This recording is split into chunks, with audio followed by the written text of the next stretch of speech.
विद्येश्वर संहिता में लिखा हुआ है महाराज, विद्येश्वर संहिता। यदि कोई नारी अपने पति से एक बार कह दे कि मैं तुमसे विवाह कर कर मेरी जिंदगी नर्क हो गई, इससे तो नहीं होता तो अच्छा रहता। जो नारी अपने पति के साथ झगड़ा करते समय इस संबोधन को बोल देती है, वो नारी 1000 बार करवा चौथ का व्रत कर ले, सोमवार का व्रत कर ले, एकादशी का व्रत कर ले, उस नारी का सात्वित्व कभी नहीं रहता, उसका सात्वित्व भंग हो जाता। केवल एक संबोधन कर बोध पर 33 कौटी देवताओं की धर्म पत्नियां भी तो 33 कौटी होंगी। अरे बोलो तो सही। इंद्र की इंद्राणी, ब्रह्मा की ब्रह्माणी, भगवान विष्णु की लक्ष्मी, शंकर की पार्वती, 33 कौटी देवता की धर्म पत्नियां भी 33 कौटी हैं। पर 33 कौटी देवताओं की धर्म पत्नियों का व्रत पृथ्वी पर नहीं होता। अगर पृथ्वी पर आज भी किसी का व्रत होगा तो माता पार्वती का होगा। कभी लक्ष्मी जी का व्रत होता है क्या? अरे बोलो तो, ये दिवाली पे तुम लक्ष्मी जी का व्रत कर लेती हो, ये तुम्हारे हिसाब से करती है, शास्त्र प्रमाणित व्रत नहीं है ये कि कहीं लिखा हो शास्त्र में, किसी पुराण में नहीं लिखा कि दिवाली का व्रत करो।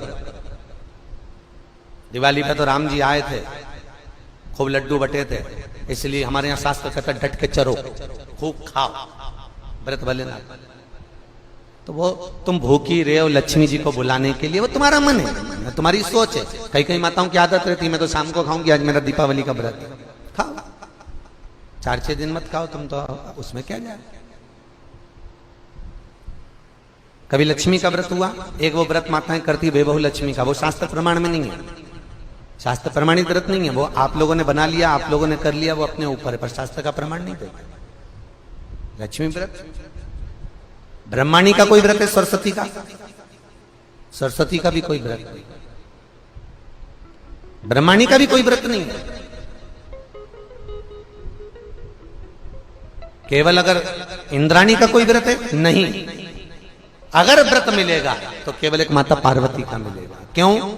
क्योंकि माता पार्वती कभी अपने प्रभु से, कभी अपने स्वामी से ऊंची आवाज में बात नहीं करी, कभी नहीं बोली। माता ने कभी भी ऊंची आवाज में अपने पति से बात नहीं करी।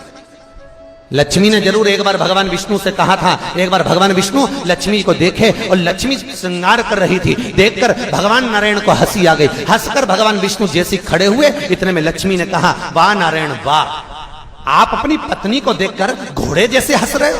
मैं आपको श्राप देती हूं नारायण, आप मुझ पर हंसे हो, आपका ये मुख कट जाए और तुम्हें घोड़े का मुंह लग जाए। लक्ष्मी ने नारायण को श्राप दिया था, तो भगवान विष्णु का हयग्रीव अवतार हुआ था, हयग्रीवा को मारने के लिए भगवान का शीश कट गया था, तो घोड़े का मुंह लगाया था। काय का मुंह लगाया? घोड़े का। लक्ष्मी ने नारायण को श्राप दिया।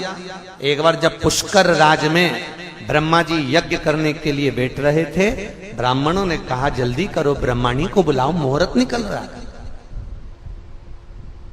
बुलाओ ब्रह्माणी को। अब ब्रह्माणी तो तैयार होने में लगी, आई ब्रह्माणी को बुलाया जाए, आती नहीं ब्रह्माणी, बस आ रही हूं तैयार होके चलो।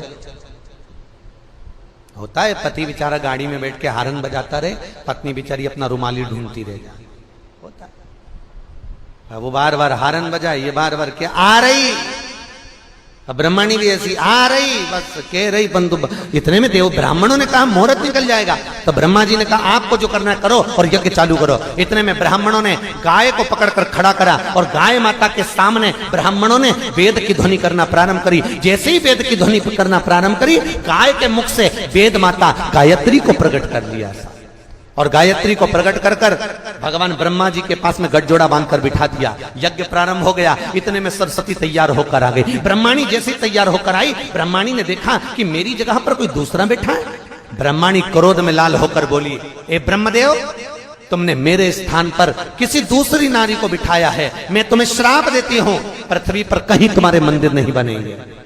केवल एक पुष्कर राज की भूमि पर अगर तुम्हें मंदिर बनवाना है तो एक कन्या का कन्यादान करना पड़ेगा।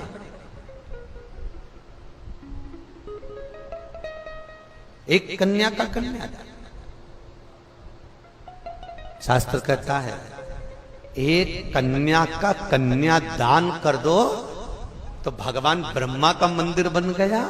एक कन्या का कन्यादान कर दो तो वैकुंठ में अपनी सीट पक्की हो जाती है साहब, एक कन्या का कन्यादान करने से। और कई कई लोग तो बड़े भाग्यशाली होते हैं जिनके यहाँ 4, 5, 3, 2, 1 इतनी कन्याओं का कन्यादान होता है, भाग्यशाली, मौका मिला। और ब्रह्मा जी ने फिर कन्यादान करा था। आपको सबको मालूम होगा, भांडिर वन में राधा जी अपने भाई मनसुख को भोजन देने आई थी और कन्हैया खेल रहे थे। नारद जी ने राधा और कृष्ण का विवाह भांडिर वन में कर दिया। इस विवाह को ब्रह्मा जानते हैं, राधा जानती है, कृष्ण जानते हैं, नारद जानते हैं। इसके सिवाय इस विवाह को कोई नहीं जानता, बस ये जाने। फिर जाकर ब्रह्मा जी का मंदिर द्वापर में बना, सत्ययुग में नहीं, त्रेता में नहीं, द्वापर में ब्रह्मा का मंदिर, द्वापर।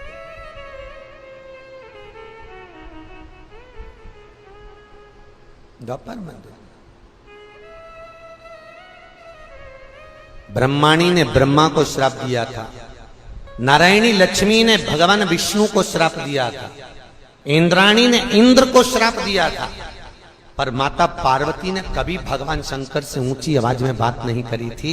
इसलिए आज भी माताएं सब जो व्रत करती हैं वो पार्वती के। छठ का व्रत पार्वती का, तीज का व्रत पार्वती का, चतुर्थी का व्रत पार्वती का, जितने व्रत माताएं करेंगी सारे व्रत माता पार्वती के, कोई देवी देवता के नहीं। बस निवेदन आपसे भी है, व्रत आपके भी चालू हो सकते हैं अगर तुम अपने पति से ऊंची आवाज में बात नहीं करो तो। व्रत तो चालू हो जाए। पर जब भी बोलती है ऐसी गरज के बोलती राम। एक पति की पत्नी मर गई, पति अंतिम संस्कार करने गया था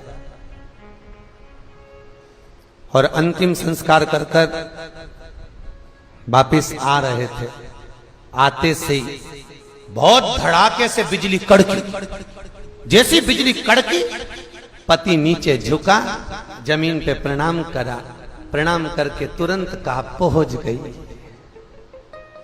तो जितने लोग अंतिम संस्कार करके आ रहे थे उन्होंने कहा तुझे कैसे मालूम कि पहुंच गई? नहीं, नीचे भी गरजती थी, ऊपर जाते से ही गरजी है, समझ लो पहुंच गई, सही जगह पहुंच, स्थान मिल गया।